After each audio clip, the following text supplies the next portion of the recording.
Hello, Ducks fans. Welcome to another episode of the Quack Report. My name's Carter, and I am joined today by Nate, and we are going to talk some Ducks hockey. A little bit. Anyways, got one game to talk about as opposed to our regular two on this episode. And yeah, that's really about it because the Ducks also don't have any news.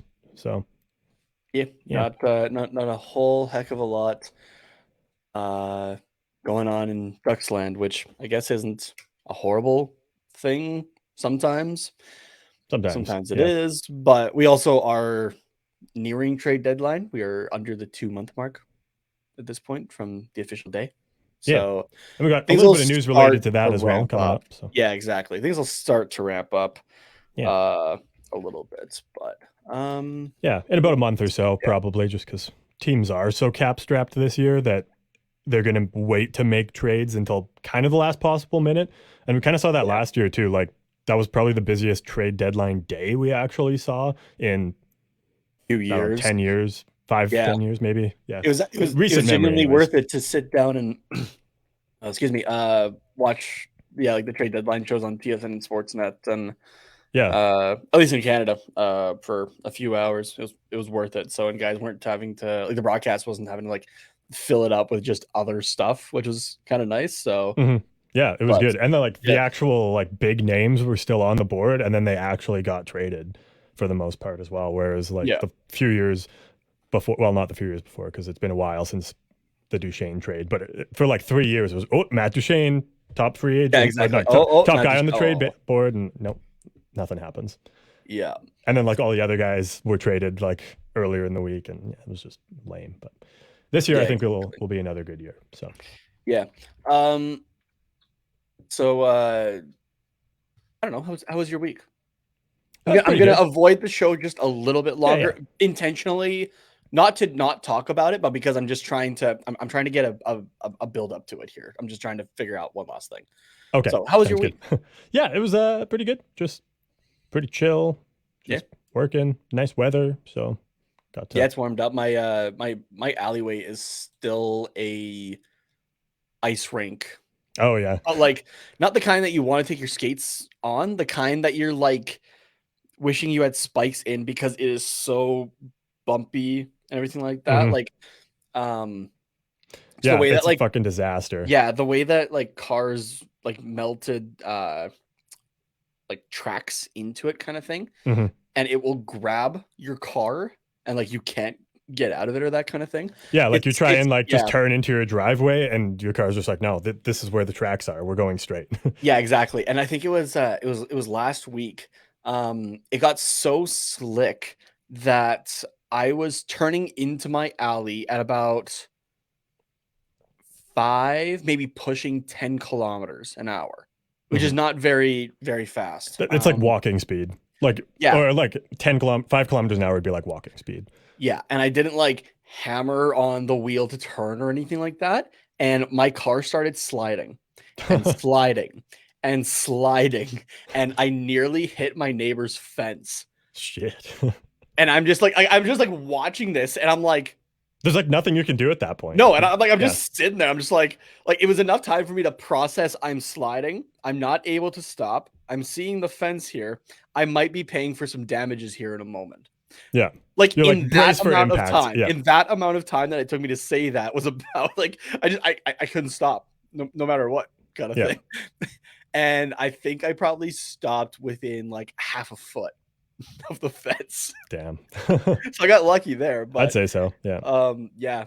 So the weather warming up has been nice, but like with the weather that we had before has made it just chaos on roads basically still. My street has finally melted of ice. And before that, like it wasn't just like a sheet of ice. It was like if you took a gravel road and just like started digging for treasure and then tried to drive on it.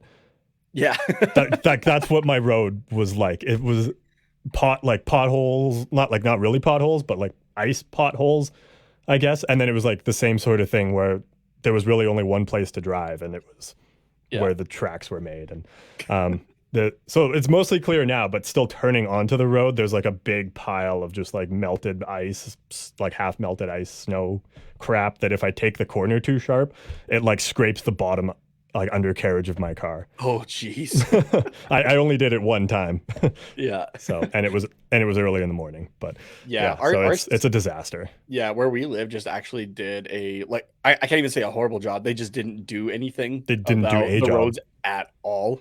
I was And I even know this trying is not to relatable at all for anybody no, in Anaheim, but hopefully somebody gets it. but like I was even well last night you remember obviously Shane Stevenson has Yeah. been on the show before. Yeah. I was Flash over at for those that know him by his Twitter handle. Yeah. Yeah, Flash_33 on Twitter if you want to follow him there. But so I was leaving his place last night because I went over there. We had a bit of a poker night, which also I was this close to winning, this close, and it was at the last second we went, oh wait a second, I don't have the winning hand. He has the winning hand, and it dropped me down from I think a pot of like maybe $8,000, like worth of chips. We only like $20 buy. I'm not throwing around $8,000. Trust me. Okay, I was like, I thought it was like a $10-$20 buy-in. How the hell did you get 8,000? Like, how many people were here? But it dropped me from because that hand took out Shane and another guy, and there was only 4 of us playing, so it took out half of everybody. Oh damn! And yeah, it went from that to I had about $180 because we realized that the other guy, like just last second, we were like, wait a second, hold on. Took a look. Oh yeah, he's got this actually, which is just the one higher in ranking than what I have. I was like, oh man. And I somehow managed to go through 4 straight hands of just cards are up kind of thing because like small, big blind didn't matter. I didn't have enough for it. And so we're just like throwing it out there and managed to like get money back to the point that I could actually like make a bet. And it didn't work out in my favor. Did one more of like the cards up and lost it. I was this close though. I was like, damn it. So, but no, that was a good time. So, yeah. Okay. I guess we can get into the Ducks talk now. Okay.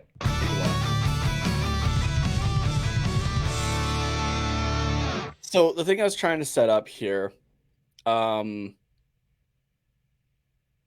I was kind of thinking back. I'm like, okay, what are some reboots that happened? Not even sequels. What are reboots that happened that just were too like there wasn't enough time between the two. Yeah. And especially you knowing me, my thought right away went to the Spider-Man movies. Oh yeah, for sure. Right? Yeah. You had 5 years between Tobey Maguire and his Spider-Man 3 to Andrew Garfield's The Amazing Spider-Man. Was it only that long? Really? Yeah, 2007 and 2012. I'm not questioning you. I'm just surprised. Yeah. So, but then you had an even shorter one, and I'm going with the first appearance here between Andrew Garfield's Amazing Spider-Man 2 in 2014 and Tom Holland's first appearance as Spider-Man in Captain America: Civil War in 2016. And then Homecoming was what, 2017? Yeah, I believe so. So if you want to use that movie in particular, no, it's only 3 years then. If you're 2014. 2014, yeah. So that's where it's like, okay, it was maybe a little too quick in terms of the reboots or whatnot, right? Compared to something like going from like Batman and Robin to the Dark Knight trilogy, right? With Batman Begins or something like that. And I was wondering, is it too soon for a reboot of the Embarrassing trilogy on this show? So I had to take a look, and it's been 3 weeks since we ended that trilogy with the Not So Embarrassing episode. So 6 episodes. Yeah, episode 25. Oh. And we're at that was not that long ago. Oh my god. Season. Yeah. So is it feels too soon to reboot it. So call it a soft reboot. I guess you can choose if we want to use the embarrassing tagline in the title, or if we want to come up with something new, I guess. Yeah. Well, I mean, the first ones were kind of, we could take a page out of the Star Wars books, and that's the original trilogy. and now we're doing the like the sequel trilogy. Okay, or at least a sequel to the trilogy. Okay, you know, it's like Shrek 4 or Forever After or whatever it was called. So there was like the trilogy, and then they were like, oh, okay, fine, let's do one more. You know, and that was a horrible movie, I gotta say. Yeah, it was not good. Okay, so yeah, we could either have like the quadology, I guess, if you really want to, and it's just like I don't know if we're done. I don't know if we're going to stop at 4, but yeah, I don't know either, but or you can just call this like a director's cut, because we just went for 3 straight games of embarrassing levels. How about that? Yeah. So, and I even tried to be nice to the Ducks when I pulled this up, and I went with the last 5 games instead. Yeah, throw a couple wins in there. Yeah, which includes a 2-0 win over the Dallas Stars, which a shutout of all things as well. Yeah. And a 5-4 win over the San Jose Sharks. So I included those in, just to make it 5 games instead of just 3. Yeah. It still doesn't look great, though. Over the last 5 games, the Ducks have been outscored 12-23. So essentially, the goals have been doubled. One more goal against, and it would be double. Yeah. The average score of those 5 games has been 4.6 for the other team. So 5 to 2.4. So 3. So 5. If you want to be nice and round up. If you want to be nice about it. Yeah, exactly. And even when you put it as like 5-3, like if you lost 5 games in a row, 5-3, like it doesn't sound too bad. Yeah, but the outlier there is that 5-4 San Jose win. Otherwise, 4 of those games are 1 and 2 goal games. Like 2 goals, 4. Oh, yeah. It has been a rough time again. Well, I guess not again. We had a 2-game break. Let's call it that. Yeah. Of not looking like complete and utter garbage. But here we are again. And the one really was Gibson just being outstanding. Like, yeah, the team overall played better than we've seen, but like it was Gibson playing out of his mind, and probably a little bit of Dallas underestimating the Ducks, thinking, oh, this is going to be a win. Like, we're going to have no problem with this one. Let's just take her easy. And then San Jose is San Jose. They suck almost as bad as us. Not quite as bad standings wise, but they also suck. So yeah, exactly. So I want to, just it's been a rough kind of thing. So which we all know, we all expect, but just again, I've said it how many times this season. I don't care if we lose, which is bad to say in its own right, but I don't care if we lose. I just don't want to lose embarrassingly. Which look at the last 3 losses: 6-2 and 6-2. And the last, actually, all of them were over by the end of the first period. Exactly. Was it not 4-0, 3-0, and then 3-0 again? Yep. Yeah, in the first period. That's like you have another point here as well that I think just kind of shows you that even the Ducks know that these games are over. Like, they're just not in it by realistically 10 minutes into the first period. What if we want to be nice to them by the end of the first period? Because when they do eventually score a goal or 2, they're already so far out of it and know they're so far out of their element that they're not even really celebrating. Like, yeah, they kind of get together for a little bit of a huddle and fist bump and, give each other a pat. Like, that was a nice pass. But like, there's no emotion there. And then they just go through the motion of skating past the bench and, fist bump. Yeah, give the couple fist bumps. Yeah, if you want to talk about specifically for this game against New Jersey, Adam Henrique's goal. Wait, actually, sorry, I'm making sure I don't have games mixed up here in my head. Nope, it was this one. Yeah, was this one? Oh yeah, Henrique from Terry there, which Henrique almost didn't even score on. Yeah, like fumbled the puck, and I was like, oh my god. McTavish straight up just gives like a fatherly shoulder pat. I don't know how else to describe it. Yeah, to Henrique. Yeah. While like looking the other way, just straight faced. Yeah, There it's is like what nothing left in these guys. yeah, it's like what And a dad would do if his kid was a defenseman and didn't really get a ton of points, but like had a goal and an assist yeah, one game against not a great team in minor hockey. He'd just like, give him a little pat on the back, and be like, good game, kid. yeah, And then, and like that's it was it like that. exactly. Yeah. And then Except it was the kid doing it to the dad in this case. yeah, exactly. And then we had Zegras, who we know loves to score, right? And gets Mhm. super excited about it. Just nothing. Yeah. Dead And inside. it's because it was the second goal in a 5-2 game at that point with 5 minutes left to go. Yeah, And he was exactly. like, whatever. And then his buddy Jack Hughes just said, "Here, I'm going to twist the knife a little bit more," and scored like just over 30 seconds later again. Yeah, I'm not going to allow Zegras to have the same amount of goals in this game as me. I need to do Yeah, it my exactly. way. um, And one thing I will say yeah, though is credit to the fans at Honda Center for like the emotion that they at least showed on that 5-2 goal. Like they also knew the game was over at that point. Like fuck, you're not going to convince me that this team's going to come back and score 3 straight in the last 5 minutes of a game to tie it and make it interesting. There's no way that happens. But they still like celebrated like this was say the tying goal with like a minute to yeah, go in the game. So like credit to the fans there of like acknowledging, oh hey, we scored a goal. This is nice. And it was yeah. on the power play too. And like there was still they still stuck around for the game. So that was good to Yeah, see. I'm okay. And it's probably because I'm watching the TV broadcasts as Mhm. well, right? Yeah. Um, but and this isn't supposed to be a slight to any Ducks fans. Please don't take this as a slight. Mhm. I don't think it's actually as loud in that building as it seems to be. I could be totally wrong on this, and people who go Yeah. to the games feel free to tell me I'm wrong. That's totally fine.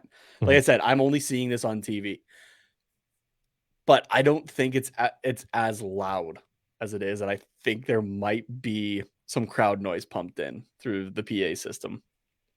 Potentially. Yeah. I I mean, wouldn't be surprised, like they did like the bubble. for the bubbles, right? Yeah. Just adding a little bit more to that there. Um, I have the wrong number on this note here, but sorry, I'm just seeing your added note there. Yeah. Yeah, 2 goals against out of the 6 were on breakaways, and there was at least 4 or 5 breakaway chances Yeah.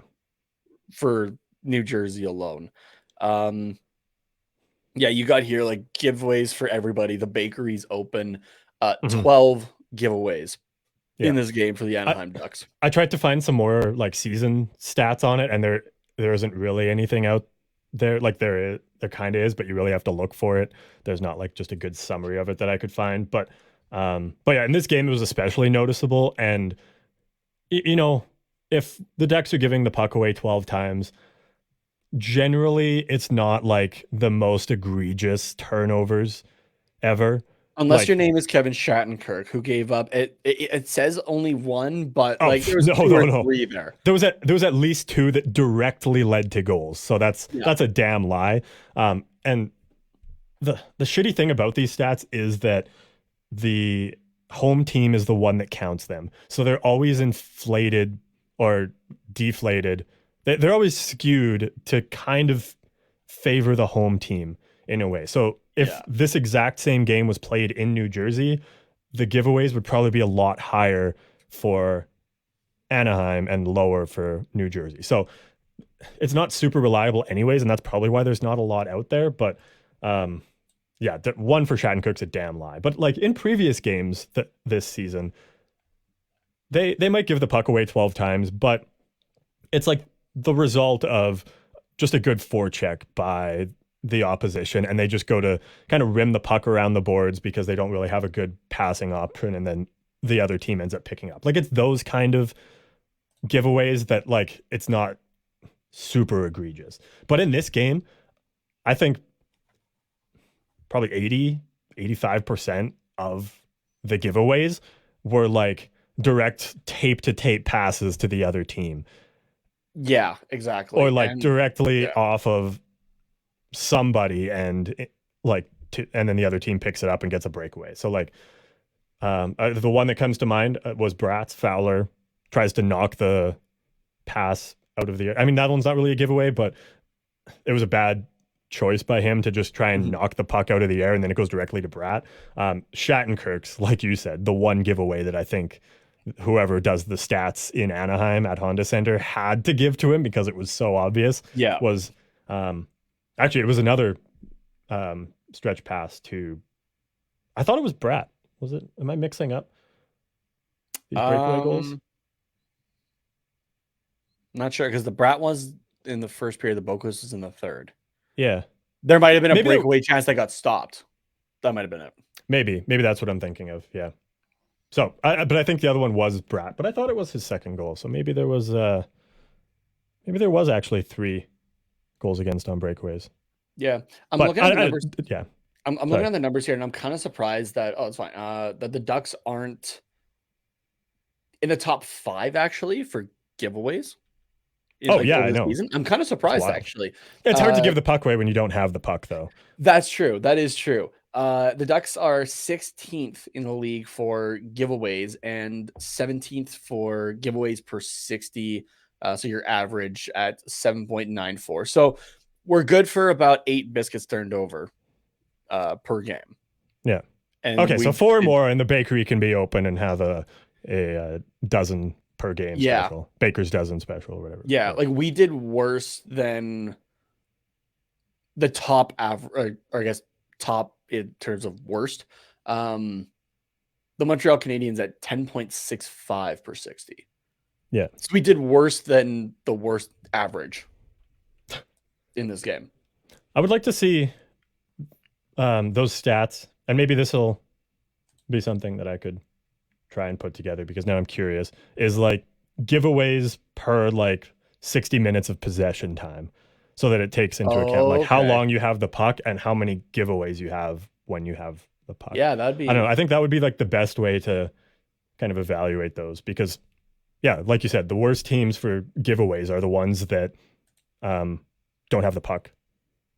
Or sorry, the worst teams for giveaways are the one like generally sometimes the better teams or like the more middle of the road teams because they have the puck more, whereas Anaheim, Chicago, Columbus, they just don't have the puck. So like their giveaways just are a lot lower. But, yeah. No, that's fair. Yeah. Yeah, overall, I think John Gibson as well was just thrown to the wolves in this game. Like absolutely. He didn't play outstanding, but he didn't play like horrible, I guess, right? Yeah. But the thing is, though, like average goaltending should be enough to make you a good team in the NHL, like fighting for a wild card spot. Yeah. If you're a good team in the NHL, average goaltending is all you need to make the playoffs. Above average goaltending is what wins you Stanley Cups, but average goaltending is enough to at least give you above a 500 save percentage. So if you're getting average goaltending, which I think for the most part we've gotten from Gibson this season, maybe take out October or whatever. Or I was gonna say when November, you average it out, it's a little less, but we'll go with it. Since whenever that first period of Gibson was atrocious in the early season, take out that. Since then, which has been, I don't know, 2-3 months, and I guess he's been injured for a portion of that, but that like he's given us a chance to win every night, or you put him on a average team, middle of the road team, we would have probably a 500 save percentage or win percentage. Sorry. Yeah. But because we're not that team, then it's kind of wasted almost when we even get an average effort from Gibson.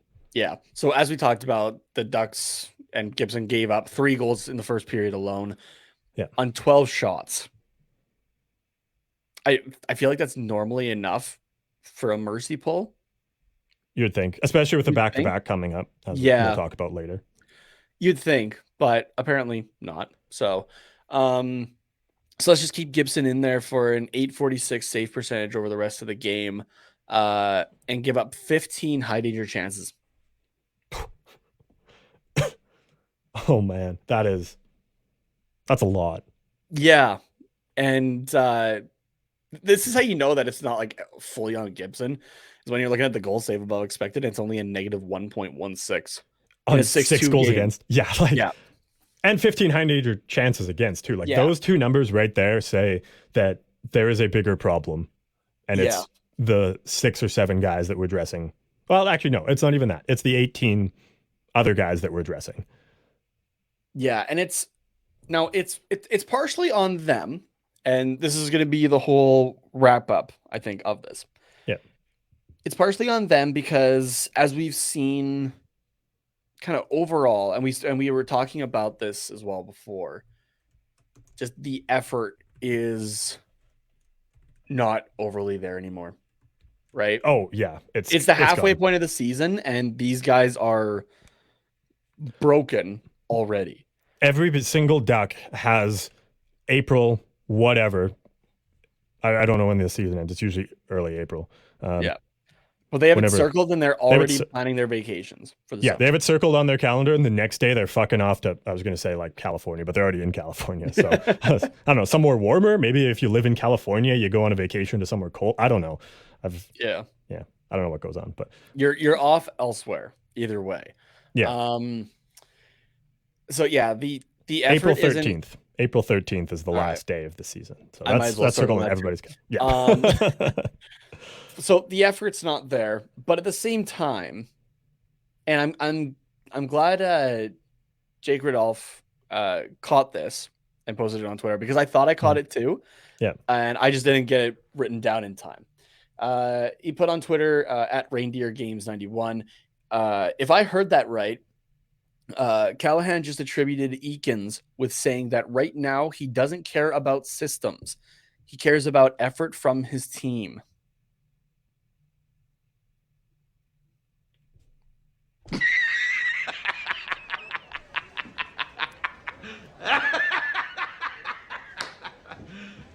Are you serious? Like what? How does a coach get away with saying that? Are you sure this wasn't a parody account? Like there's no way that anybody says that and has a job the next day. Like what the fuck? Like this is what I've been talking about, right? Like I don't think that there's anything. I mean, this proves that there's, especially over the last few games, no shit's given about systems. Oh yeah, you've been calling for about the entire season. Yeah, I mean, at least the eye test matches up with what he's saying, I guess. Like, yeah, obviously there's no fucking system. At least it's, honestly, I would prefer there to be no system and we put up these fucking atrocious losses than there to be a system and it's just not working.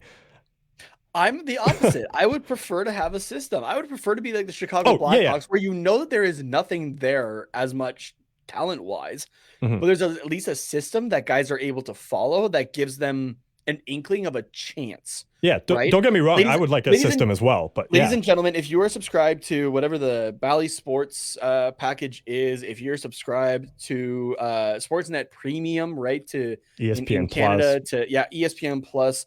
If you're a season ticket holder, if you buy tickets to individual Ducks games or that, you are putting money into watching a literal professional beer league team, because there is no systems whatsoever. Those guys just go out and fly by the seat of their pants, no pun intended. But like, it's not doing anything at all. Yeah. If anything, it's just demoralizing these players even more, right? Yeah. Because this shows that they are literally having to do it on their own. Yeah. Right? The success of Mason McTavish this season, it's his own merit. Adam Henrique picking himself back up after 2 seasons ago he got put on waivers. It's on his own merit, right? Yeah. John Gibson trying to put up the numbers that he does sometimes, it's completely on his own merit. Kevin Shattenkirk and John Klingberg looking as brutal as they are, it's about 50-50. Yeah, it's because they have no direction on how to improve or like what the system is. And because they're veterans in the NHL, they've played with systems for their entire careers, presumably. And now they're coming here and they're like, do whatever. And they're probably like, no, we need to have some sort of system so that we can coordinate what's going on as a group. Guys, you can't just say to me, John, Kevin, play defense, because that means something different to everybody. Like, are we doing zone defense? Are we doing man-on-man defense? Those are two drastically different systems. And if Kevin Shattenkirk and John Klingberg are on the ice at the same time, and one is playing zone and the other is playing man-to-man, of course we're going to get blown up 7-1 and 6-2. Yeah. That doesn't surprise me even a little bit. Now, Carter, I want to take you back really quickly to our good old beer league ball hockey days. All right. Yeah. And we had kind of the core people that would play defense, right? It was you and a few others. And you guys in particular, and myself as the goaltender, we would talk about defense, right? And how we wanted to play it, right? Mm-hmm. Or how and how I wanted you guys to play that would, benefit me and in turn benefit the team defensively. Right? We talked about that kind of stuff. We didn't have a coach, but we set a structure for ourselves, right? Mm-hmm. All of these guys on this Ducks roster throughout their careers, right? Like these, as much as they're playing on a team that is sitting 30th, 31st right now. If we're still 31st, I'm going to be shocked. I'm just pulling it up here. Let's just make sure here. Oh, yeah. Sitting 31st. Yeah. With a couple games, with Chicago having a couple games in hand, to be fair, and only 2 points and 2 points back. So as much as this team is sitting 31st in the league, these are still some of the best players in the world. Mm-hmm. Right? Like this is still the NHL as a whole is such a small fraction of the number of hockey players in the world, right? Yeah. And throughout probably the majority of their lives, these guys on this roster have been at least the top 3 players on every team that they have played on, right? Even the Sam Carricks and the Max Joneses and the Brett Leesons and the staples of the bottom 6 are still, they would be the best player on any AHL team, and they would demolish anybody not in the AHL in terms of skill. Exactly. But the thing for me is that throughout all of these guys' lives, there's been some semblance of structure to their team, right? There is no structure here whatsoever. I can tell you from coaching an intramural university hockey team that guys who play on rep teams and whatnot, they like the structure, right? Yeah. Because it got to the point for that intramural coaching thing, it was more just a fun thing. But I've coached lacrosse as well, so that that kind of coaching kind of got into it a little bit. And I eventually said to everybody, I'm just if I get too much into it, just let me know, right? Just let me know, because it's for fun, and you're really just behind the bench, just having a good time with my friends. Just for a good time. Yeah, exactly. Just having fun with my friends. But they said to me, they're like, you know what? No, we actually like when you give us some coaching stuff and even just set lines, because it gives us some semblance of structure, right? And that's what we've been used to. These Ducks have been used to this their entire lives, and it's just out the fucking window. Yeah.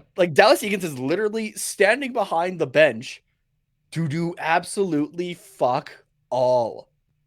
And I repeat, I would love to get paid to do absolutely fuck all. Anybody would, especially the money that Dallas Eakins is probably bringing in as a coach of the Anaheim Ducks. I in the sense, I am all on board with this no structure, or with just this no system way of thinking. All right. I'm you know what? I'm for it.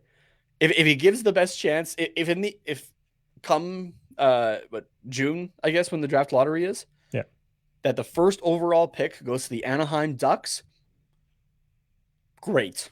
Actually, no, the draft is in June. They usually do the lottery at some point in the first round, don't they? Or second round of the playoffs? It's early in the playoffs. Oh, okay. Yeah, you're right. Yeah. But my bad. Anyway. So that's the other date that people have circled on their calendar. Yeah. So if it goes to that, that's fine. But if you're going to talk about you want to see the effort from the team, put in some fucking effort yourself as a coach, please. Yeah. If you ever want to coach again in the NHL, right? This guy's not coaching again in the NHL. Yeah, but like, even if he's not, well, yeah, but even if you wanted, even if maybe he was like, you know what, I would want to coach again. Well, you know, not even in the NHL. I would just want a coaching job anywhere. You would think he would try and put a system together and show, like, oh, hey, even though this team sucks, I can still get guys to play under a system that is going to work. Not maybe not like, you know, turn this team into a playoff contender, but at least you're losing with grace. Yeah. And like, I told the guys to do this, and then look it, they executed it, and we only lost 3-2 or 4-2 rather than 6-2, 7-2. Exactly. Right? That's even just how you get another job at the AHL level or the ECHL level or the junior level or college. But like at this point, literally nobody is going to call Dallas Eakins to offer him a coaching job at this point. No, because not only is there not even his kid's minor hockey team. No, because not only is there just, you know, him not doing anything about it, right? Him also just saying even the fact that, yeah, no, like we're not, like we're just not trying to like worry about systems even. Mm-hmm. It shows, I think, a lack of accountability on his part for his contribution to this team. Yeah. Which has been fuck all. Yeah. Right? Like, again, Dallas Eakins is remaining the coach of the Anaheim Ducks for the rest of the season, right? We got 39 games left, I think. Right? 39? We played 43. So, yeah, 39. Yeah. So, 39 games left, people. All right? Let's get through this together. If there is 40, 41, 42, and so on and so forth games of Dallas Eakins behind the bench of the Anaheim Ducks, meaning that he gets a new contract with this team, I really start to question Pat Verbeek. Yeah. And I haven't questioned a whole lot of what he's done over the last near calendar year that he's been around. Right? Because it's, okay, he's a new guy coming in. He has an idea of what he wants to do. If Dallas Eakins is still behind the bench next season, I question almost everything off the bat of Pat Verbeek. Yeah. The only way we get a 40th game is if the Ducks sneak into a wild card spot, which fucking chance with no system. What do you need, 90 points generally to hit a wild card spot? Maybe 95. Yeah, let's say 90. So the Ducks currently have 28 points. So to get 90 on the season, they would need 62, which means 31 wins. They have to win 31 out of 39 games. It's not happening. Which is a 795 points percentage, which is equivalent to 833 is the Boston Bruins, who are first in the NHL. Second in the NHL is the Carolina Hurricanes at a 709, which absolutely nuts what the Bruins are doing this season. So we would essentially have to be playing better than the Carolina Hurricanes and almost as good as the Bruins for the next 39 games to get 90 points, which might put us into a wild card spot. So there's not going to be a 40th game. No. So here, I'm going to read off every single game here for the rest of the season. All right. Okay. And Carter, if you can grab me a sticky notepad or something like that, if you can just write this down for me. Oh yeah. Just do a little do like the ticks for me. Count it off. Okay. Playoff and non-playoff teams. Okay. All right. And I'll read what the game is and if that team is currently, as of January 15th, in the playoffs. Okay. Or in a playoff position. Kicking playoffs and non-playoffs. Let me get two columns going here. Loop. Okay. Hit me. All right. So first game, the Pittsburgh Penguins, not in a playoff spot. Oh, really? Oh. However, I will say they're only 1 point out with 2 games in hand on the Islanders. Okay. Philadelphia, not in a playoff spot. Yeah. Columbus, not in a playoff spot. Buffalo, not in a playoff spot, but I'm not going to be surprised if they do. Just saying. Yeah. Arizona, not in a playoff spot. Colorado, not in a playoff spot, but wait for Gabe Landeskog to come back. And like that's a hurt team right now, right? If they get guys back, that team's coming back. Arizona, again, not in a playoff spot. Dallas, in a playoff spot. Chicago, not in a playoff spot. Pittsburgh, again, not in a playoff spot. Are you keeping up? Just a double. Yep. Oh, yeah. Okay. No, you can go faster. Yeah. Okay. The Vegas Golden Knights, in a playoff spot. The Buffalo Sabres, not in a playoff spot. The LA Kings, in a playoff spot. The Florida Panthers, not in a playoff spot. The Tampa Bay Lightning, in a playoff spot. The Washington Capitals, in a playoff spot. The Carolina Hurricanes are in. Chicago Blackhawks are not. The Washington Capitals, again, are in. We have a lot of close games, I'm noticing, with East teams, like in terms of like dates between. Oh, yeah. The Montreal Canadiens, not in a playoff spot. Seattle is in. Vancouver is not. Calgary is in. Nashville is not. The Islanders are in. Columbus is not. Vancouver is not. Calgary is in. Winnipeg is very much in.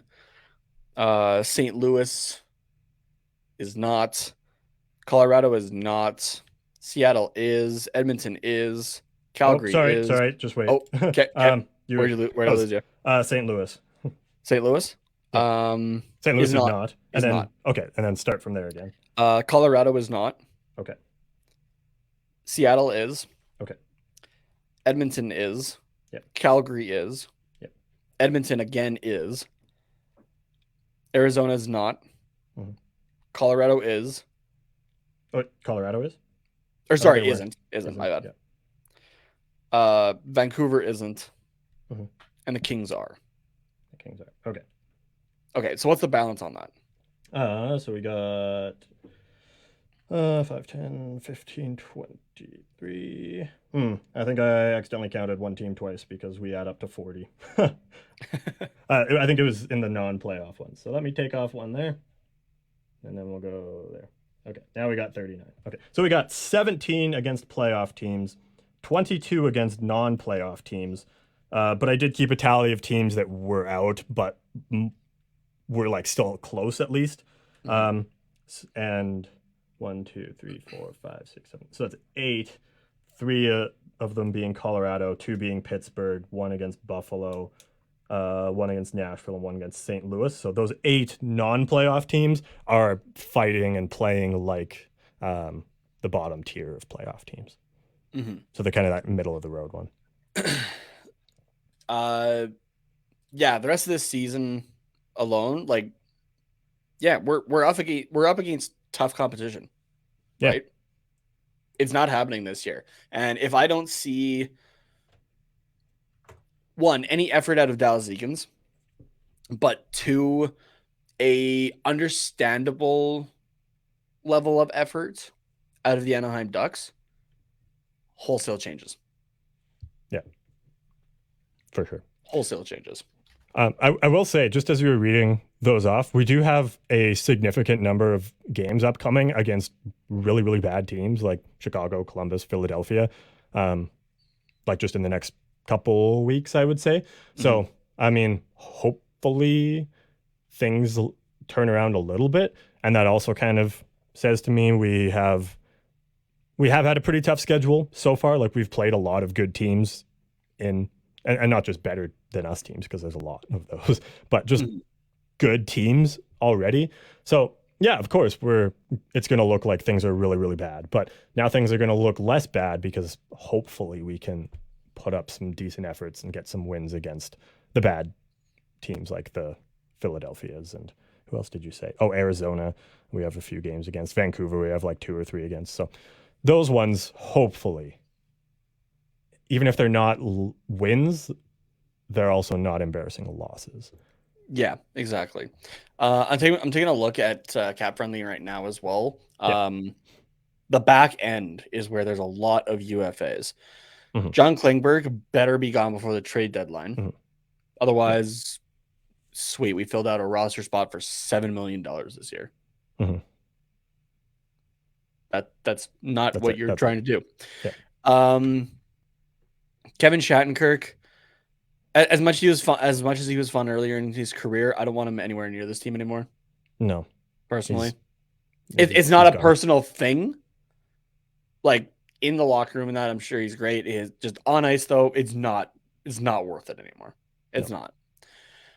Dmitry Kulikov, I could take him or leave him. Like if we re-sign him to a decent deal, sure. If he walks, sure. Like I don't. I don't have a preference either way. Yeah, just don't add to his current modified no trade clause, which is an 8-team no trade list. If you are re-signing that guy, he's not getting that option. No. And Nathan Bolio, I can kind of take or leave as well.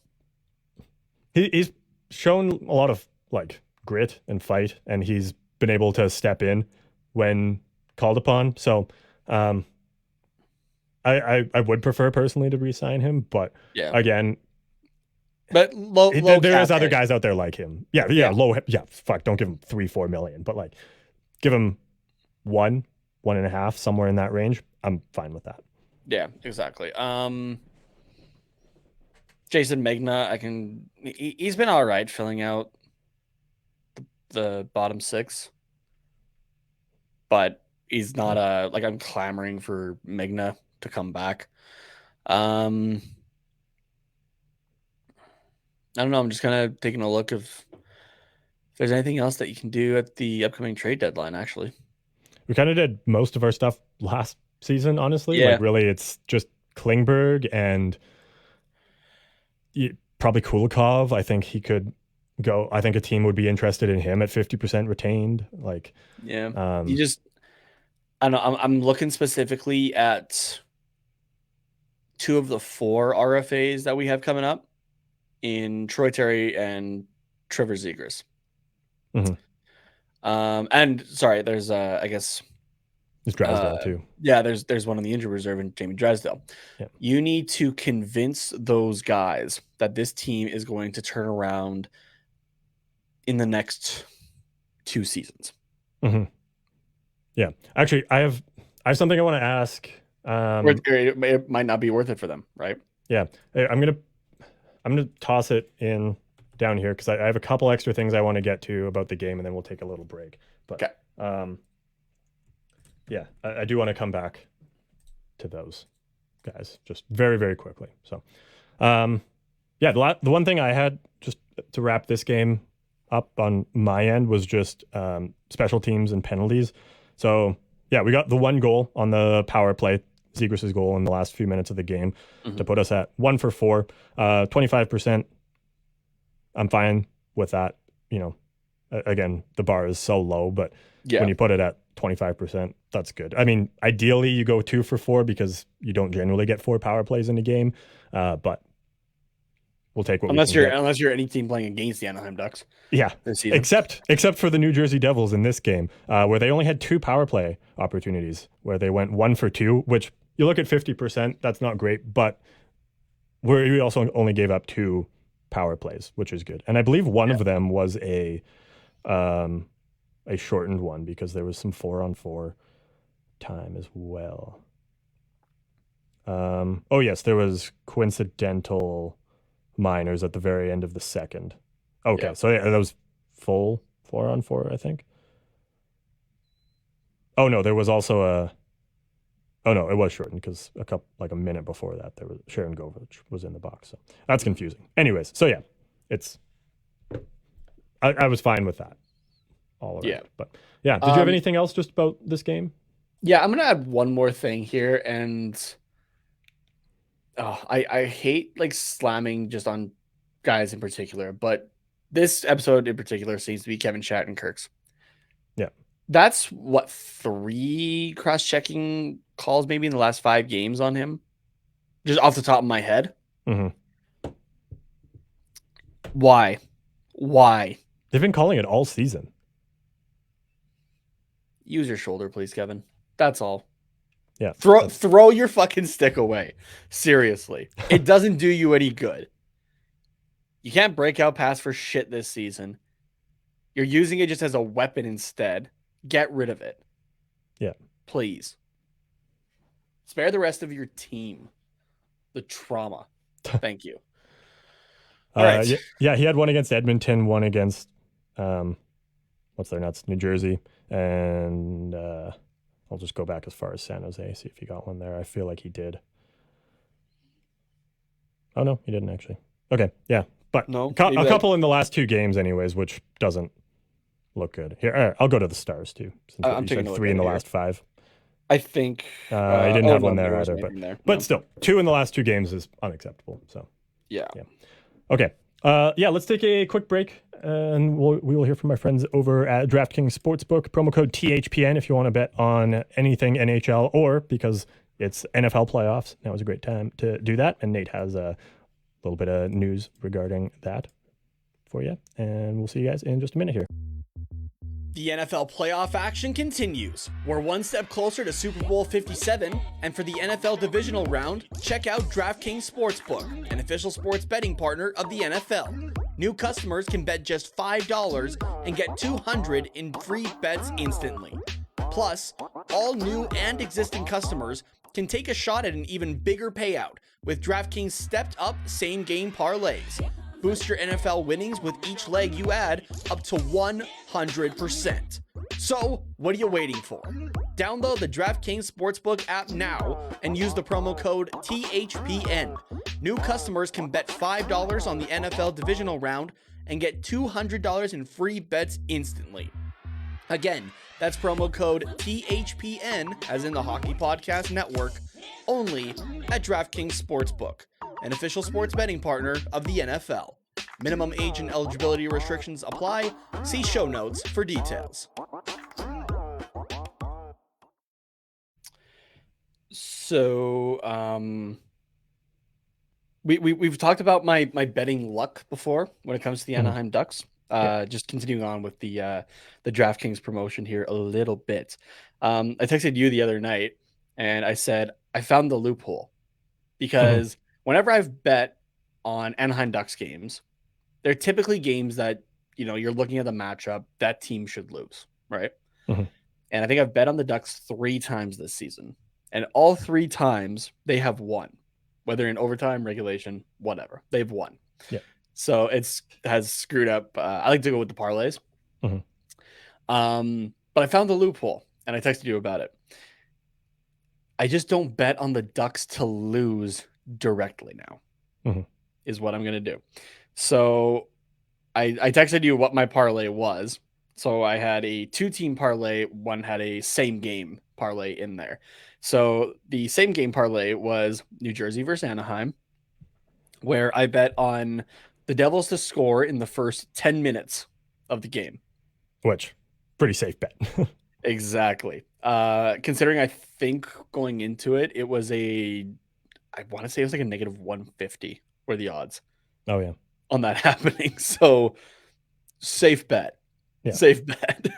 And then I just said that the game's going to end in regulation. And then the added part to that was Edmonton beating San Jose, which they did, 7-1, I think. Yeah. So I got my parlay. I only put $1 down. I made 342 back, but I think I might have found the loophole on Anaheim Ducks games. Yeah. Just don't bet on them to lose directly. Bet on things in the game. Just lose on them to suck. Exactly. or bet on them to suck, not lose. Exactly. Yeah. So I'll have to take a look at what's available for Anaheim versus Pittsburgh, maybe. Actually, no. Maybe I'm going to take a look at the Buffalo game, actually. See what's going on there. Yeah. Yeah, cool. You just brought up before the break about the 3 guys that we need to re-sign in Troy Terry, Trevor Zegras, and Jamie Drysdale. I don't think they walk, and I mean, they're RFAs, so at least if they did, we would get picks for them. But they're going to re-sign, I think, because this is the team that they're with, and they probably understand that the team is rebuilding, and in a few years, ideally things are looking a lot better, and for the team and the fan base and the organization as a whole. But if you are those three guys and you look at the cap space that the Ducks have and you say, I can basically name a number and I'm going to get that for as long as I want. If I'm Trevor Zegras and I want 10.5 million for the next 8 years, I could get that. Same with Troy Terry and Jamie Drysdale. Like they could probably get, maybe not Drysdale because defensemen are paid a little bit less, but they're going to get paid. They're going to get decent numbers and the cap space is not a problem. But do you look at the last, even say 2 years and then say, okay, let's see what the outlook is. And for the next 2-3 years, it's not like there's a solid plan where you can see, okay, we have these guys in the AHL that are going to come up and be top 6 players. Or we have these guys who are playing at the NHL level, but they're just young, they're rookies, they make mistakes, and they're going to come up and be good. But aside from Mason McTavish, who is, we'll be talking about him in a few years as well, getting fucking paid. But like we don't really have like those depth defensemen who it's like, okay, they are going to make mistakes and they're going to figure it out in a couple of years and just be top 4 studs. Like we don't really have those guys. So if you're those 3 guys, it took me a while to get here, but now here's my question. If you are Troy Terry, Trevor Zegras, and Jamie Drysdale, are you comfortable signing for 8 years in Anaheim, or do you want to see what this team looks like in the next few years and give yourself an option to get out early without having to ask for and wait for a trade? Do you pull like the kind of, I guess Austin Matthews, take a page out of his book and you only sign for what was it, 5 years? Is that what he signed for? Yeah, he did 5 years, but you're seeing a lot more, especially over the last couple of years, just because of cap restraints at the same time, is like the 2-year bridge deals. Yeah, but with Anaheim not having cap restraints, there's no need for those in Anaheim for those 3 guys. We can comfortably give them each 10 million. You can give them 10 million, but are they going to want 10 million over like just for 2 years? Yeah. Right. Like that's been my worry over the last couple of months, right? Is that they might just take that bridge deal aspect. Yeah. Yeah. Right? So like even 3-4 years, it's like, okay, let's see where this team's at in 4 years. If they're not looking good, I'm out at the deadline. And if they don't do that, then because no one wants to take on the $10 million contract for Trevor Zegras or whatever, he's like, I walk at free agency. I don't know exactly what their walk to UFA is, but and if Pat Verbeek is smart, which he is, he's not going to sign them up until they are UFAs. You want to do the year before when they're RFAs, or you go the full 8. But I don't know. I'm just wondering how comfortable those 3 are with signing long term in Anaheim. Yeah. Now the one guy, I'm actually gonna tweak your thing. I'm just gonna make it 2, because Drysdale is out for the rest of the season, right? Yeah. Presumably. Yeah. So he'll finish this season with 8 games played, right? Just on like about a 10th of the season done. So that's a guy that, now this isn't me doubting him or anything like that, but you just want to make sure that you have what you think you have in him. He's a guy who might get that 1 or 2 year bridge deal just to make sure. Yeah. Right? Just because he missed a full season and you don't know if he's going to be fully healthy. Like if he comes back next season and he bums his shoulder again, that sucks. Like you've already signed him to that 8-year deal. So like there's that question mark. But if you're taking a look at just his numbers last year, 81 games played, and he had 32 points, right? As an offensive defenseman who at the time was, 19? On a shit team? That's not bad, actually. That's pretty good. So you can see like there's definitely and especially with like how he's done in junior and that kind of thing too, which mind you, it's a lot easier to score, but like he did well scoring in junior, right? Like this is going to be your next offensive defenseman, like your top guy. But we saw even in just like the first 8 games of this season, his defensive play overall has gotten way better than even the season before, right? Like that's a guy that has improved consistently. So that would just be more of a, okay, let's just make sure, because we didn't have this season. If you're Troy Terry or Trevor Zegras, though, you know that Terry's a guy that I feel like would, and this isn't a slight on character or anything like that. Terry's a guy that I feel like would stick it out a little bit longer. Zegras is a guy that is, and not to say that nobody else is, all of these guys are. Zegras is very competitive, right? This guy thrives on winning, right? Like again, look back to his celebration against New Jersey when he scored. Absolutely lifeless, because there's no competition there for him, essentially, right? So that's, Zegras is the one guy that I'm a little concerned about. More like out of those 3, that's the guy I'm the most concerned about personally. The back end aspect, though, that you were talking about and kind of the system coming up, you got to remember we also have Owen Zellweger, who that's true. is probably going to be in the roster next season, if not in 2. Yeah, right. That's true. That's my bad. I forgot. And Pavel Minchikov as well is on his way, right? And yes, those are all guys that can be a bit more offensive minded, I guess, in a way. Yeah. But if you think about it, overall, the entire league has become a lot more offensive minded, right? Oh, for sure. And the defensive aspect, especially for younger kids coming up, is something that is not learned at the NHL level, but perfected at the NHL level, right? Like more so than it has been in years past. Yeah. Right. So it's, in a way, it's what Gary Bettman has been wanting, in that, scoring is going up, right? Lead changes are at an all-time high this season compared to seasons past, right? And but yeah, so the defensive aspect of it is, with those 3 alone, Drysdale, Zellweger, and Minchikov, that'll come. And like that area I'm not worried about.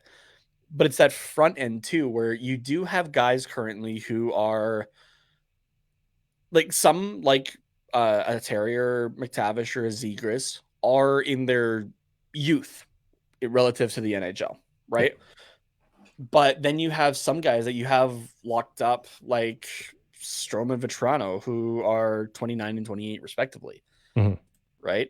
Like Strome's contract takes until he's 33, and like, which is, it's not old in the grand scheme of things, but for NHL players, it's not even as old as it used to be anymore. But like, still relative though. That's older. Yeah. Right. And that'll put a guy like Troy Terry at that time 30 or 28, I think 28, 29, depending. So like right when Strome is now.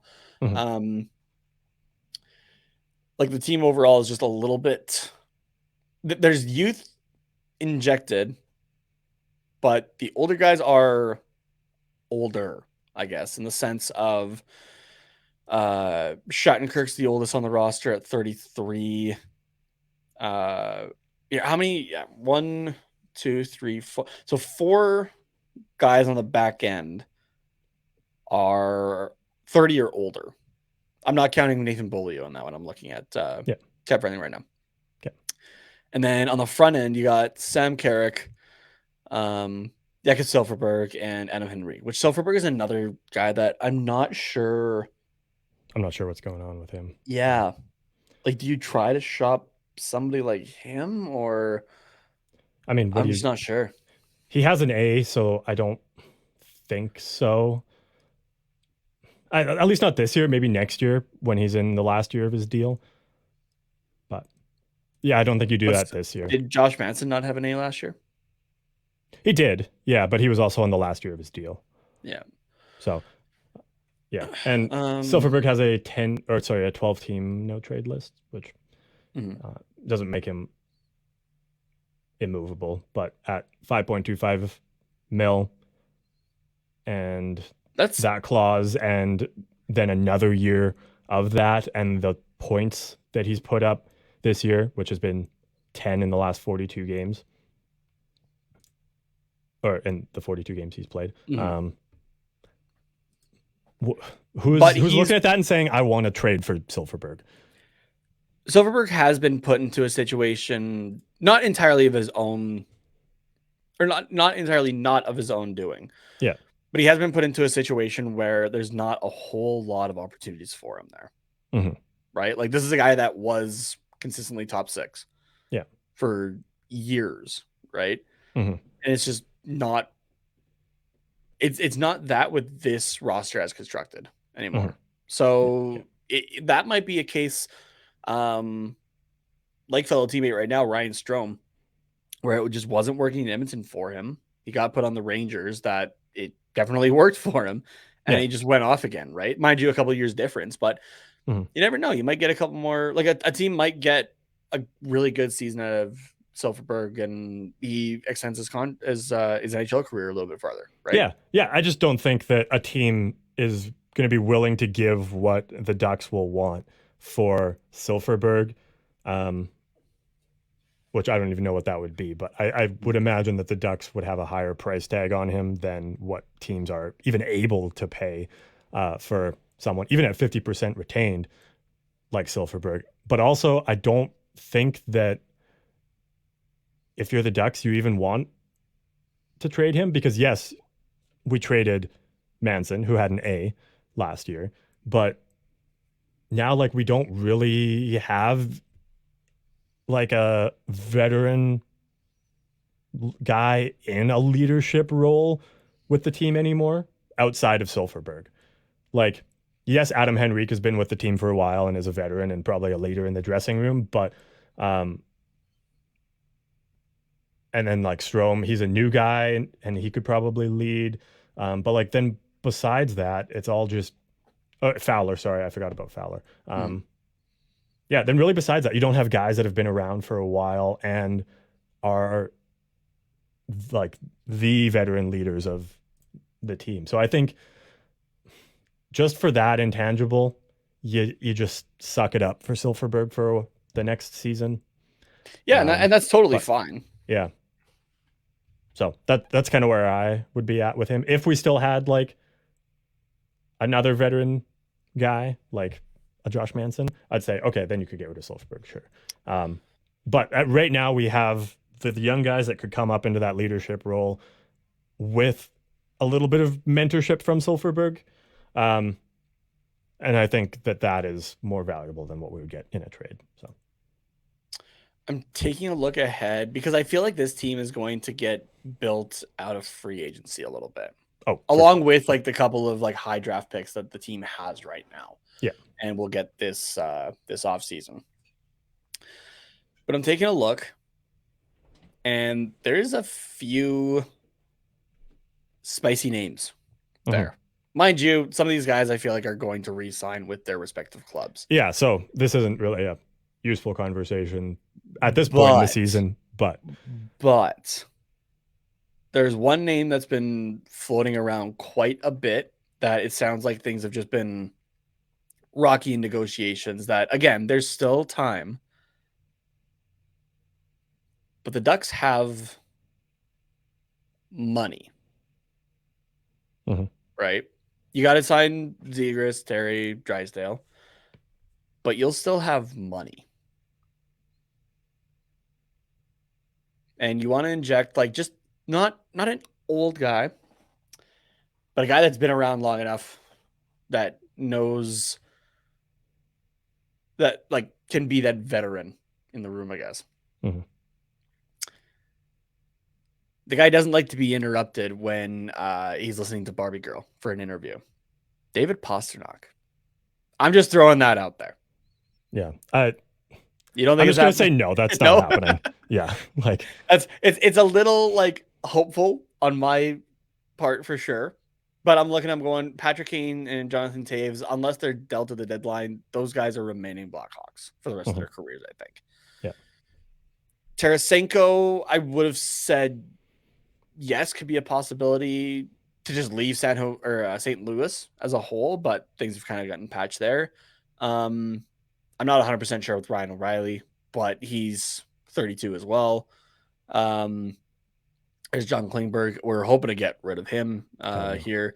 Max Pacioretty, 34-year-old, could definitely still be useful. That's for sure. Yeah. Alex DeBrincat could be interesting also. Yeah.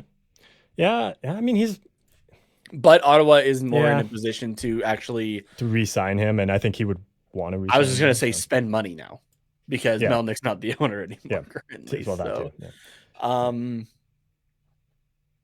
Dylan Larkin is another interesting potential.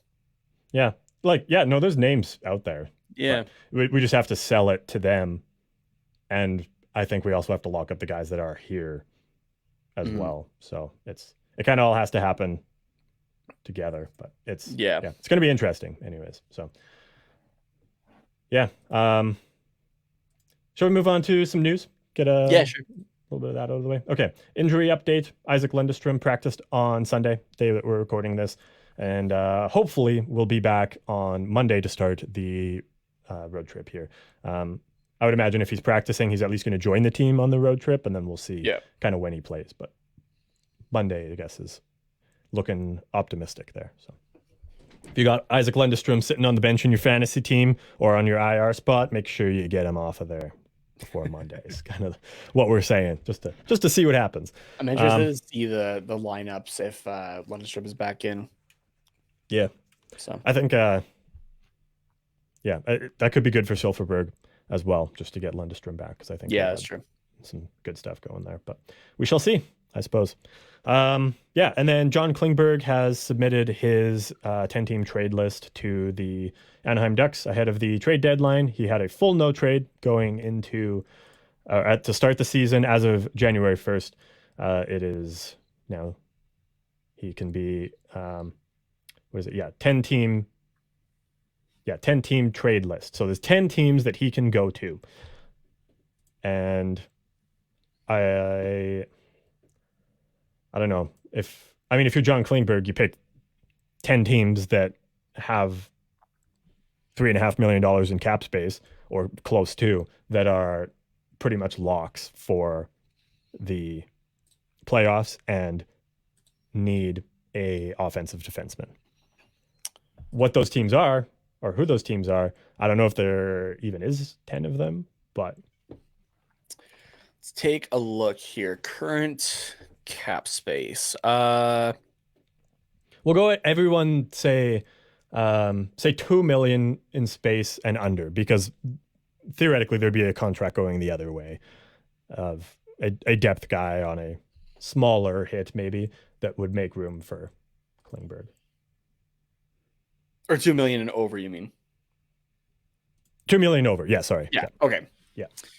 The Vegas Golden Knights, though I don't think we're trading. Actually, no, I shouldn't say that. I was going to say we're not trading within the division, but then again, we tried to pull an illegal trade with the Golden Knights for Dodonov last year. So and in fact, we're so far apart it doesn't even matter. I just don't know if the Golden Knights would need the skills, in air quotes, of John Klingberg, because they already have a pretty offensively talented back end. So. Yeah, that's true. But if you're Vegas, flashy new thing. Yeah, and Shea Theodore is injured. Do they maybe say, okay, we don't know what Theodore's looking like, let's trade Theodore for Klingberg? How about this? We'll take your injured guy for John Klingberg. Yeah, that feels fair to me, right?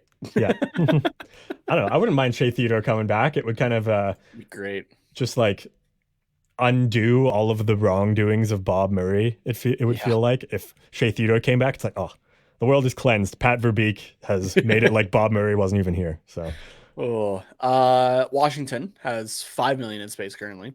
Okay, I could see that. St. Louis isn't in a playoff spot currently, and I kind of see them missing this year. Columbus isn't in a spot. Another deal with Colorado? Maybe. Mind you, possible. they have LTIR though, so yeah, they're gonna have some of that added back. Yeah, that's true. Another deal with Boston, but they have some LTIR. They got 4 million in space right now. Isn't McAvoy coming on and off IR like a toilet seat lid, just back and forth? I know that's not the right use of that expression. Yeah. We're not talking about the LA Kings. That's not happening. No. The Jets. Although 40 chess move to give John Klingberg to your biggest rival. Yeah. The Winnipeg Jets, potentially. But then again, the Jets like guys more with term. Yeah, and they Josh Morrissey is having himself a season, so I don't think they're really in the market for another power play guy / offense. Well, maybe depth offensive defenseman. Yeah, I don't know. And then there's the Islanders. Potential. I don't know. I literally have no thoughts on what the Islanders could ever do. Like I've given up. So I'm like, I don't like this. I don't know what is like.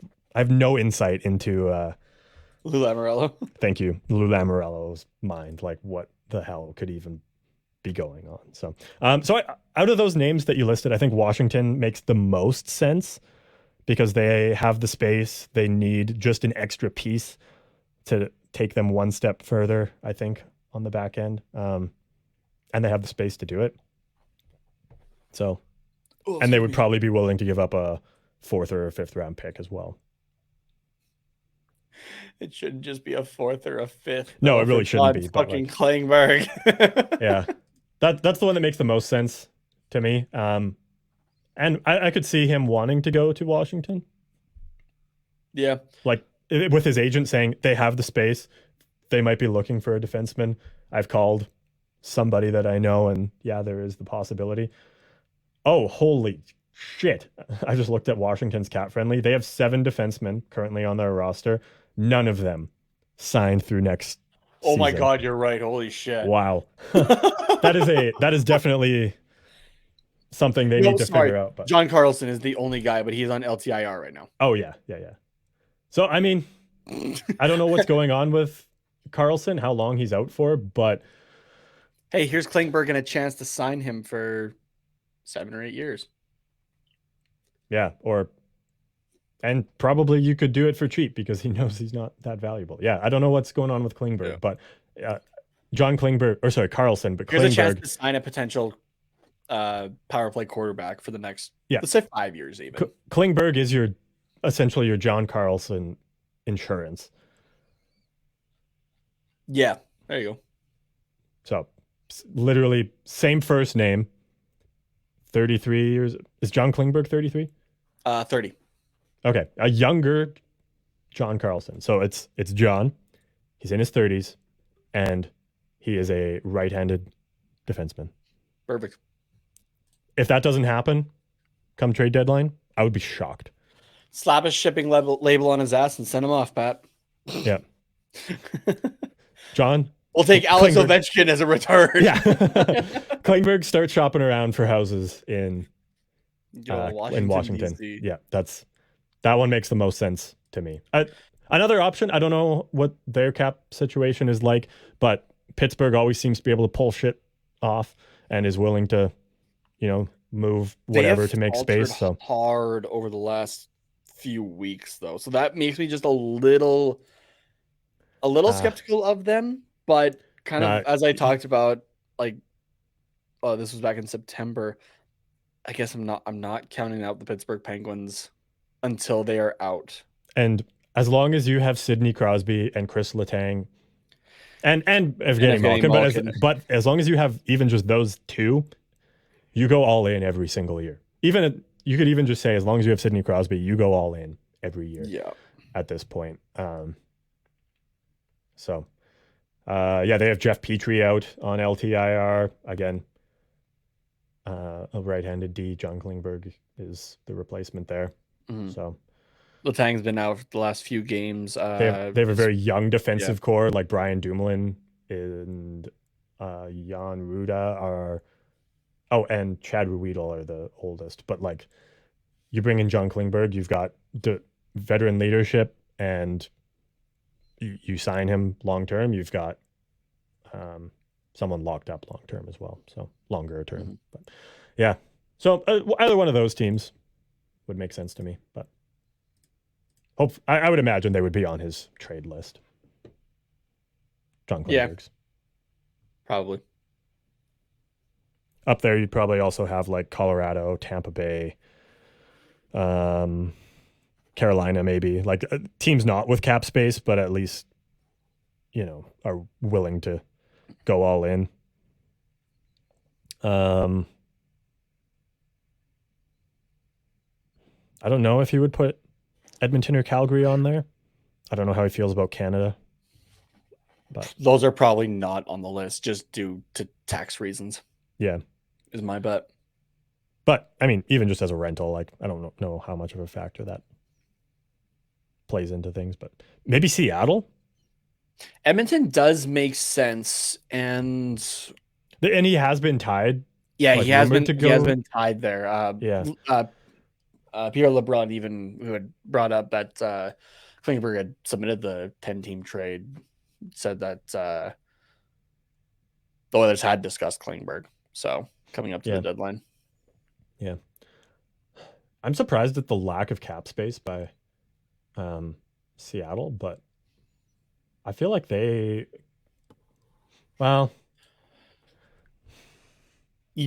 feel like you don't really want to be trading within the division. No, ideally not, but we bring back Cale Fleury. Oh no, we had his brother, didn't we? Yeah, we had Hayden. Yeah. Yeah, I don't know. Yeah, maybe that one doesn't make as much sense. But anyways, it's been submitted, so we shall see what happens there. Yeah. Okay.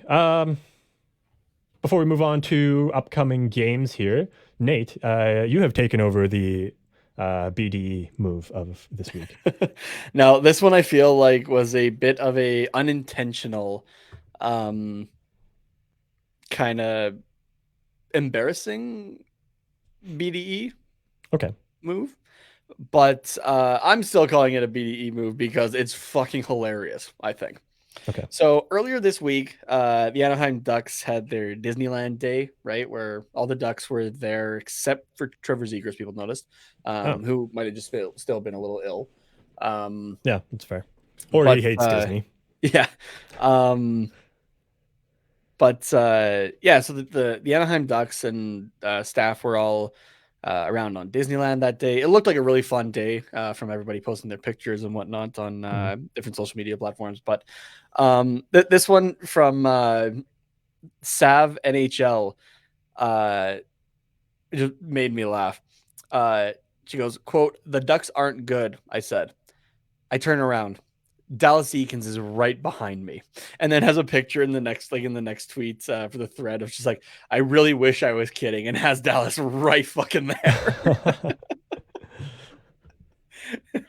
So as unintentional as and maybe potentially embarrassing as that was, I still believe that that it is a big energy move by Sav, just to straight up go, the Ducks aren't good in front of Dallas Eakins. So yeah, what would have been even better is just make direct eye contact with Eakins and just say, "That's right, you heard me."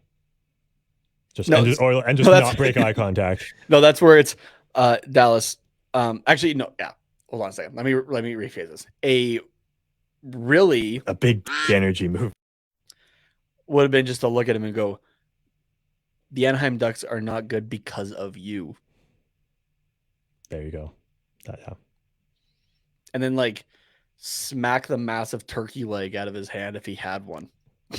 Or churro or whatever. Yeah, exactly. Yeah. And then just give him like the chest pump thing. Just yeah. Fucking come at me. That would have been the ultimate. A big energy move.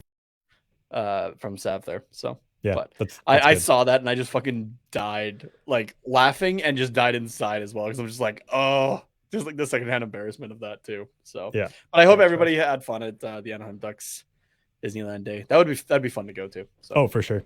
Yeah.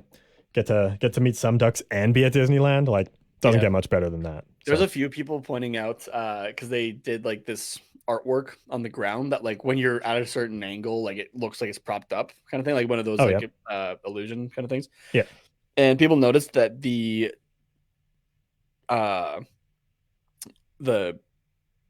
not a specific player artwork was numbered 98. Hint, hint, nudge, nudge. Yeah. Here's fucking hoping. Yeah. So, but yeah. Cool. Yeah. Okay. Upcoming games. We'll hit those and then we'll get out of here. So on Monday, we have the start of a road trip. We will be heading to Pittsburgh for a 4 p.m. Pacific time start because it's on the East Coast. And then that is the first half of a back-to-back. The second half will be in Philadelphia on the Tuesday, same time, 4 p.m. Pacific there as well. So John Klingberg starts both games. Fuck it. Let's go. John Gibson? Did you say Klingberg? No, you heard me right. John Klingberg is starting in net for both those games. Both games. Okay. If he can't play defense, maybe he can play goalie. Fucking force him to stay back in his own end. Yeah. And then we can trade him to any team that needs a goalie. It's perfect. Exactly. The Pittsburgh Penguins have not been doing well over their last 10 games. They are 2-6-2, but my God, they are good at home. 11-5-4 on the season. Yeah, it's pretty good. They played a back-to-back on Friday, Saturday against Winnipeg at home and then on the road to Carolina. Those were 4-1 and 2-1 losses, respectively. They did beat Arizona and Vancouver as they should have. The teams they're losing to are all teams that they probably should be losing to, like Boston, Vegas.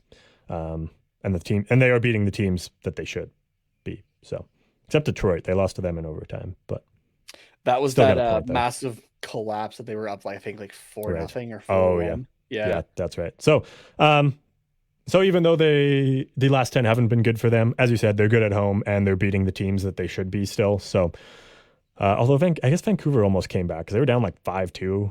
Yeah, going into the third and made it interesting. So, I don't know. What do you? You start John Gibson in this one, I think. Yeah. Like, literally, why wouldn't you? And then... Because fuck him, that's why. Yeah. What do you think is going to happen in this one? I'll be nicer. I go 4-2. That's very bold. And also, fuck Jack Hughes for fucking up my prediction. I'm just seeing that now. I had 5-2 against New Jersey losing. Yep. I was 6-2. Fuck you, Jack Hughes. I love you. Very close. Have we played Pittsburgh already? I thought. Oh no, I guess not on that East Coast road. Not yet. Okay. Nope. We'll play them again in February. Right. Yeah, we talked about this earlier. Yeah. Till proven otherwise, that there is a system. 7-2. Got to go big. Oh, damn. Yeah. Damn, boy. You think, boy. Yeah, I don't think it's going to be a fun time to start this road trip here. So, Philadelphia, they are on a fucking tear. What the hell? Yeah. Currently on a 3-game win streak, though they're about to face Boston, so that might end here. They've won 7-3-0 in their last 10. And they've won 7 of their last 8, losing only to Toronto at home, 6-2. They beat New Jersey, LA, Anaheim. Oh, that was that one where Urson was like, I specifically hate California. Then they beat Arizona, lost to Toronto, beat Buffalo, which was Urson's first shutout. Beat Washington twice. And then they face Boston on Monday before they play Anaheim. At 11. Is it a holiday to Monday in the States? It has to be. Why the hell would there be an 11 a.m. game on a Monday? I am checking right now. In Boston. U.S. holidays. I guess. January 16th. Martin Luther King Jr. Day. Oh, fuck. Yep. That makes sense. Yeah. Which is not observed up in Canada here, but you know who that is. So, yeah. Okay. That makes sense. I guess why there would be an 11 a.m. game. Yeah. There. Okay, cool. So yeah, anyways, Philly plays on the road in Boston. And I think that's 11 a.m. for us. So yes, 11 a.m. for us. So yeah. One local time. Yeah. Okay, either way. Still abnormal. So yeah. Yeah. I mean, I don't know who you start if you're Philly. You start Hart or Urson, because I think they've both been decent over this last little stretch here. But either way, I don't like the odds of whoever we face on the second half of the back-to-back. So yeah, I feel like this one you were facing Urson again, considering he played us already and beat us 4-1. Yeah. So yeah, I think we're seeing them, and that one would have been 4-0 too, if I remember correctly. This one's on the Ducks in the second half of a back-to-back. This one I'm going 5-2 on this one for Philly. Yeah. Okay. Actually 5-1. 5-1 it is. Because Urson's just gonna say fuck you. Yeah. It's hard to say, like, oh, Philly's on the second half of a back-to-back, like, so who knows what could happen, because we're also on the second half of a back-to-back, and their game is earlier in the day. So, and they're only going as far as Boston. So, like, a little bit more. What's that, a day trip? Yeah. Or, like, they're probably heading there now. Then they get up, play early, then head home right after the game, and then be all good. So,